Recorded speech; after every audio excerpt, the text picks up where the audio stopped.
So I guess since we were starting to talk about EMFs, do you know anything about the little like I don't know even it's like a device sticker type thing that are supposedly EMF blockers? Are these things valuable? Anything. Doesn't do anything. Dang. Doesn't do anything. You can test it. So yeah. So it doesn't do anything. Wow. Okay. So the best thing is just airplane mode as often as possible, not holding it to your ear. Turn it off at night.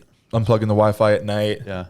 What's crazy is my mom like did all these things 25 years ago. I don't know where she was getting her info, but we didn't have a microwave.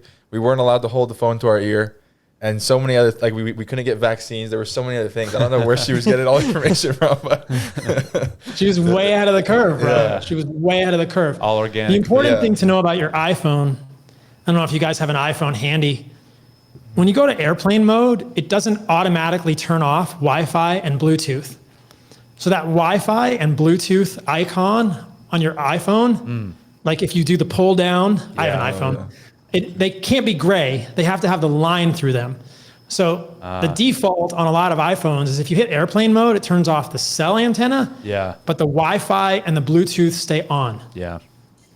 So you have to go into settings and directly turn the Wi-Fi off and turn the Bluetooth off. Interesting. Got it. It's good to know. Pro tip. That's good. And there's a way, I have a reel on my Instagram about this. I can send it to you guys. You've probably seen it. There's a way in the settings on your iPhone to make it so you can triple click and it turns your iPhone orange. Oh yeah, we have that. Okay, you got it. You can turn off the blue on your iPhone with like triple click. Yeah. Boom, there it is. I don't know if you can see, but Got it. Nice. Yeah. What about so electric cars getting so popular? That's got to. Oh man, this is a big one. I need to do some content on this, but I'll probably get assassinated. That's got to be bad.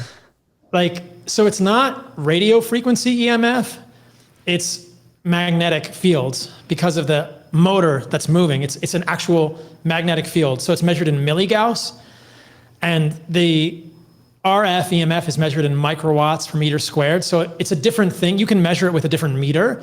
But I do have concerns about the magnetic fields in electric cars, and they're significant. So if the next time you go to buy a car, just know that like some of these cars have massive amounts of EMFs, and they could have massive amounts of magnetic fields.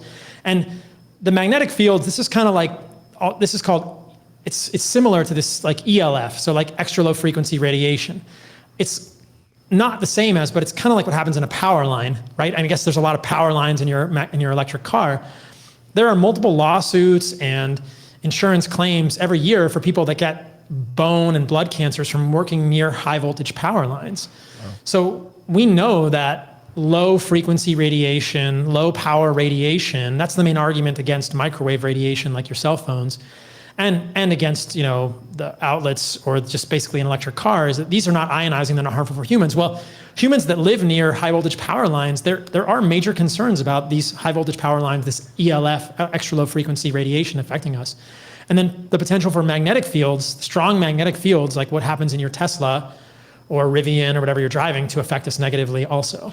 This is just purely anecdotal, but I was driving in a car with a good friend of mine one time who's a very well-known health podcaster, and he told me that a bunch of his friends were operators. They were special ops operators, you know, I guess Navy SEALs, this type of thing. And he said he could never talk about this, but it was just an association that he noticed, that those who drove Teslas had much lower testosterone. And when they started correlating it, they thought, what the heck? Is this true? Like, so again, it's just complete anecdotal, but there is this potential hypothesis that, you know, is this affecting our testosterone as men? On the flip side, could it be affecting women's reproductive hormones?